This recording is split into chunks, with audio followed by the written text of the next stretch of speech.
సహాయ మంత్రిగా ఉన్నటువంటి హోంశాఖ సహాయ మంత్రి బండారు సంబంధించినటువంటి బండు సంజయ్ కూడా రావడం జరిగింది. పెద్ద ఎత్తున భక్తులకు సంబంధించినటువంటి వచ్చిన వారికి అభివాదం చేస్తున్నారు. ఈ సంబంధించినటువంటి యాత్రలో జరుగుతున్నటువంటి విషయాన్ని కూడా మనం లైవ్ లో చూడవచ్చు. ప్రధానంగా ఇప్పటికే రాష్ట్ర సంబంధించిన నాయకులు గాని కేంద్ర నాయకులు గాని వస్తున్నటువంటి పరిస్థితి. ప్రస్తుతానికి మనము బండి సంజయ్ గారు మాట్లాడుతున్నారు, లైవ్ లో చూడొచ్చు.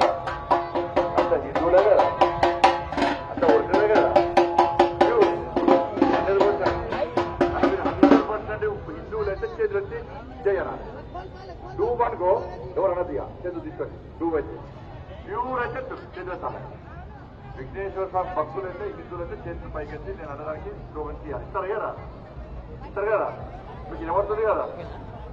అందరు చేతులు పైకెత్తారు. జై బోలో విఘ్నేశ్వర మహారాజ్కి.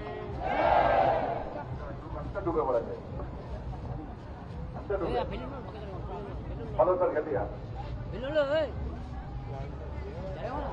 జై బోలో గజానన మహారాజ్కి.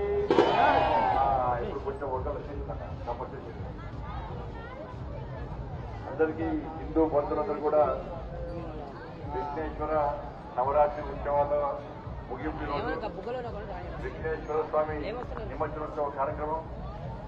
ఈ సందర్భంగా భాగ్యనగర్ గణేష్ ఉత్సవ సమితి వాళ్ళు మనందరూ కూడా మండపాలు ఏర్పాటు చేసుకుంటాం, పూజ చేసుకుంటాం, మండపాలు పూజ చేసుకుంటాం. కానీ భాగ్యనగర్ గణేష్ ఉత్సవ సమితి వాళ్ళు వినాయక నవరాత్రులు చాలా కాకపోతే వాళ్ళు అన్ని పరిస్థితులకి అందరికి ఏమనుకుంటారా అన్ని ఏర్పాట్లు బాగా అవుతున్నాయా, వాళ్ళకు మనకి ఏర్పాటు బాగా చేస్తలేరా అని చెప్పి వాళ్ళ కుటుంబాలు ఒడుచుకొని వాళ్ళ ఇంట్లో వినాయకులు నిలబడుకొని మన కోసం తిరుగుతారు. అందుకే ఒక్కసారి గట్టిగా అందరూ చేతులు గట్టిగా సపోర్ట్ కొట్టాలి గణేష్ ఉత్సవం భాగ్యనగర్ గణేష్ ఉత్సవం కూడా. ప్రతి సంవత్సరం కూడా కష్టపడి పనిచేస్తున్నారు. ఇవాళ మనందరం ఆలోచించాలి. కేవలము విఘ్నేశ్వర నవరాత్రి ఉత్సవం రాగానే నేను హిందువును, నేను అడ్డపొట్టు పెట్టుకుంటా, నేను పొడుగు పొట్టు పెట్టుకుంటా అని మాత్రమే ఆలోచించేటోళ్ళు హిందువులు కాదు. అటువంటి వాళ్ళు పొట్టు పెట్టుకొని తిరిగేటోళ్ళు హిందువులు కాదు. కేవలం పొట్టు పెట్టుకుంటే హిందూ అంటే వాళ్ళు హిందువులు కాదు. కేవలం దేవుడికి నా కోసము నా కుటుంబం బాగుండాలి, నేను బాగుండాలని కోరుకుంటాను పూజలు చేసేవాళ్ళు హిందువులు కాదు. మరి ఎవరు హిందువులు అంటే హిందూ ధర్మానికి ఆపదొస్తే, హిందూ సమాజాన్ని చీల్చే ప్రయత్నం చేస్తే, హిందూ దేవులను అవమానపరిచే ప్రయత్నం చేస్తే, నా గోమాతను వధించే ప్రయత్నం చేస్తే, ఇవాళ హిందూ ధర్మం ఆపదలో కష్టాలు ఉంటే నేనున్నా అని చెప్పి స్పందించేవాడే నిజమైన హిందూ అన్న విషయాన్ని ప్రతి హిందువు గుర్తుంచుకోవాలి. ఇవాళ కేవలం ఇండియా పాకిస్తాన్ మ్యాచ్ అయితే హిందువులం అని చెప్పి, గణేష్ నవరాత్రి ఉత్సవంతో మేము హిందువులం అని చెప్పి చెప్పుకునేటువంటి అవసరం మనకు వస్తుంది. ఇవాళ ఇక్కడనే దీనివల్లనే పాలకులకు హిందూ సమాజం పట్ల నిర్లక్ష్యం వహిస్తున్నారు. హిందూ సమాజం అంటే పార్టీలకు భయం లేదు, హిందూ సమాజం అంటే పాలకులకు భయం లేదు. హిందువులు చీలిపోతారు, హిందువులు కులాలుగా ఉంటారు, హిందూ వర్గాలుగా ఉంటారు, హిందూ ఊళ్ళ పేరుతో చీలిపోతారని చెప్పి ఒక చెడు ఆలోచన వాళ్ళ పాలకుల్లో కూడా ప్రభుత్వాలకు ఉండడం వల్లనే ఇవాళ మనల్ని ఇవాళ తెలంగాణ రాష్ట్రంలో హిందువులు బిచ్చగాళ్ళగా బతికే పరిస్థితి. దానికి కారణం మనమే. ఇవాళ నేను పొద్దున్న తిరుగుతున్నా, ఓల్డ్ తిరుగుతున్నా, పాత బస్తీ మొత్తం గల్లీ గల్లీ తిరిగినా ఎక్కడ కూడా పాత బస్తీ పక్కా హిందువులదే, పక్కా హిందువులదే.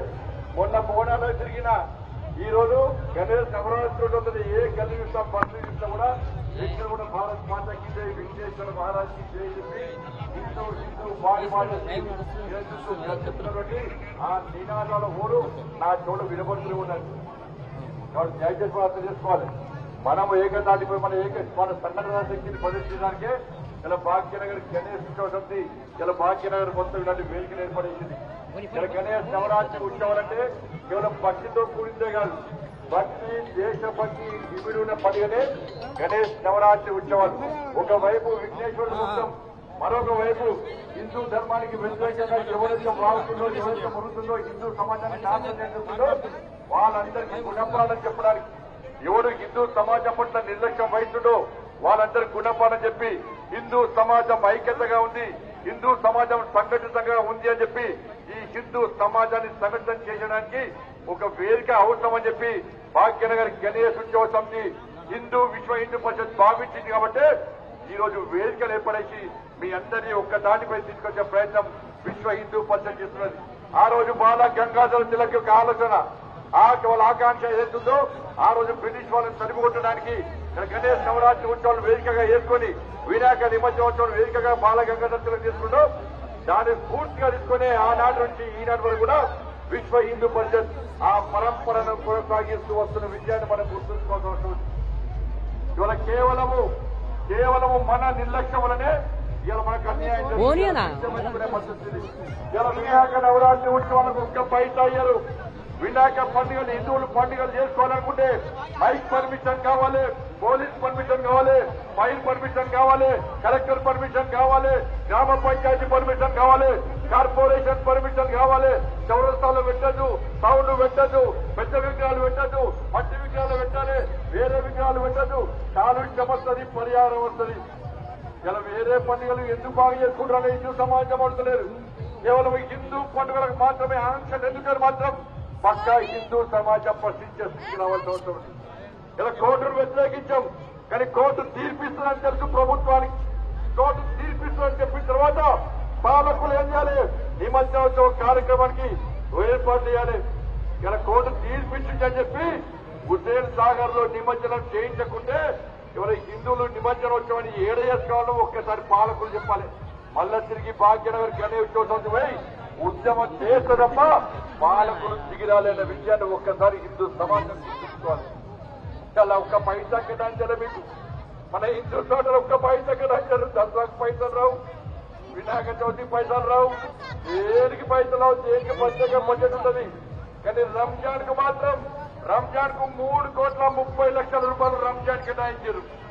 డప్లికేట్ జమాతా ఇస్లాం అని చెప్పి దేశ ద్రోహ సంస్థ ఈ దేశంలో హిందువులను రాసి రంపాడబట్టే డప్లికేట్ జమాతా ఇస్లాం సంస్థకు 2,40,00,000 రూపాయలు ఇచ్చారు. కానీ హిందువులందరూ ఏకదాటి మీకు వచ్చి ఘనంగా పండుగలు నిర్వహించుకోండి. గణేష్ నవరాత్రి ఉత్సవాలకు ఒక్క పైసా అయ్యారు, బోనాల పండుగలకు పైసలు ఇవ్వరు, దేవి ఉత్సవాలకు పైసలు ఇవ్వరు, హనుమాన్ జయంతికి పైసలు ఇవ్వరు, ఇలా భవానీ ఉత్సవాలకు పైసలు ఇవ్వరు. వాళ్ళు దేనికి పైసలు ఇవ్వకుండా హిందూ సమాజాన్ని ఏ విధంగా నిర్లక్ష్యం చేస్తున్నారో ఒక్కసారి ఆలోచించండి. పార్టీ మేము ఇవ్వడం కూడా ఇతర మతాలకు వ్యతిరేకం కాదు, కానీ హిందూ ధర్మాన్ని ఎందుకు దుర్గన చేస్తున్నారు? హిందూ సమాజాన్ని ఎందుకు చీల్చే ప్రయత్నం చేస్తున్నారు? హిందూ సమాజం పట్ల ఎందుకు నిర్లక్ష్యం చేస్తున్నారు? మాత్రం పక్కా అడగాల్సిన బాధ్యత ఒక హిందూగా ఉంది కాబట్టి ఈ రోజు జన్మ. అందుకే మాట మస్తీ మనదే, ఇదే గడ్డ మీద ఎవరైతే ఈ గడ్డ మాది, ఈ ప్రాంతం మాది, ఈ స్థలం మాది, మా పర్మిషన్తో ఈ స్థలానికి రావాలని చెప్పి ఎవరైతే విడమిగితో వారికి సవాలు స్వీకరించి భాగ్యలక్ష్మి అమ్మవారి సాక్షిగా, భాగ్యలక్ష్మి అమ్మవారి పాదాల సాక్షిగా జై శ్రీరామ్ భారత్ మాతాకి జయని గర్తించిన విషయాన్ని ఒక్కసారి మాట మస్తీ గుర్తుకొని మీకంతగా విశ్వ హిందూ పరిషత్ ఉంది, మీకంతగా భారతీయ జనతా పార్టీ ఉంది, అందరూ మీకంటే ఉన్నారు. భాగ్యనగర్ ప్రజలంతా కూడా ఇలా పాత బస్తీలోని హిందువులకు అండగా ఉంటున్న విషయాన్ని గుర్తుంచుకొని ఎవరైతే పాత బస్తీని వదిలిపోయినారో హిందువులందరూ తిరిగి రండి. మీరు కూడా ఈ పాత బస్సులో మీ ప్రాపర్టీ కొనుక్కోండి, మీ శ్రేష్టంగా జీవించండి. పాత బస్సు మానే, పాత బస్సు మనమే. ఈ ఓల్డ్ సిటీని న్యూ సిటీ చేసే వరకు వదిలిపెట్టే ప్రసక్తి లేదు. ఓల్డ్ సిటీని న్యూ సిటీ చేస్తాం, ఓల్డ్ సిటీని అభివృద్ధి చేస్తాం, ఓల్డ్ సిటీకి కంపెనీలు ఇచ్చేస్తాం, ఓల్డ్ సిటీకి మెట్రో ఇచ్చేస్తాం. ఓల్డ్ సిటీలో ఎవరైతే ఓల్డ్ సిటీలో ఉగ్రవాదులు చట్ట పట్టాలు ఏర్పడి తిరిగి ఉగ్రవాదులను తాళంగా మార్చుతూ వాళ్ళను పాత పాటలు ఒక్కసారి అందుకే హిందూ సమాజం జాగ్రత్తగా వస్తున్నది. ఈరోజు పవిత్రమైన పండుగ ఇవాళ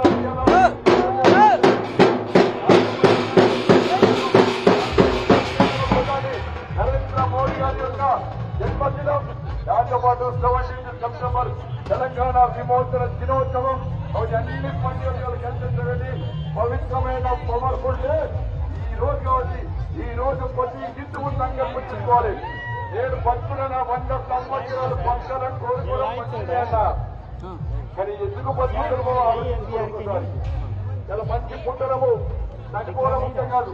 నేను బతికిన రోజు ఈ దేశంలో భారతులుగా పుట్టడమే మన అదృష్టం. దానిలో హిందూగా ఉండడం 3వ జన్మ సుకృతం. ఆ హిందూగా పుట్టకు నేను బతుకున్న రోజు ఈ హిందూ ధర్మం కోసం ఏం చేస్తా, హిందూ ధర్మ రక్షణ కోసం ఏం త్యాగం చేస్తా, ఎంత సమయం ఇచ్చి పనిచేస్తా చెప్పి గుండె మీద చేసుకుని ఆలోచించాల్సిన అవసరం. అందుకే సమయం ఇవ్వండి. హిందూ ధర్మ రక్షణ కోసం, హిందూ సమాజం కోసం మీరందరూ రోజు గంట సమయం ఇవ్వండి. మన ఎంత ఈ తెలంగాణ రాష్ట్రంలో రామరాజ్య స్థాపన జరగడం మేము చూస్తాం. కాబట్టి హిందూ సమాజం అంతా జాగృతమై ఏ కష్టం వచ్చినా ఏ ఇబ్బంది వచ్చినా కూడా అందరూ సంఘటితంగా మారాలని మీ అందరికీ విజ్ఞప్తి చేస్తూ మరొకసారి వినాయక నిమజ్జనోత్సవ సందర్భంగా మీ అందరికీ హృదయపూర్వక శుభాకాంక్షలు తెలియజేస్తూ మీరు మీ కుటుంబాలందరూ కూడా నిన్ను నూరేళ్ళు ఆరోగ్యంతో ఉండాలని చెప్పి మీ కష్టాలన్నీ తొలగిపోవాలని చెప్పి ఒక సంస్కారవంతమైన జీవితం గడపాలని చెప్పి ఆ శక్తిని ఆలోచనలు ఆ విశ్లేషణ అందించాలని మనస్ఫూర్తిగా విశ్లేషణ భారత మాతకి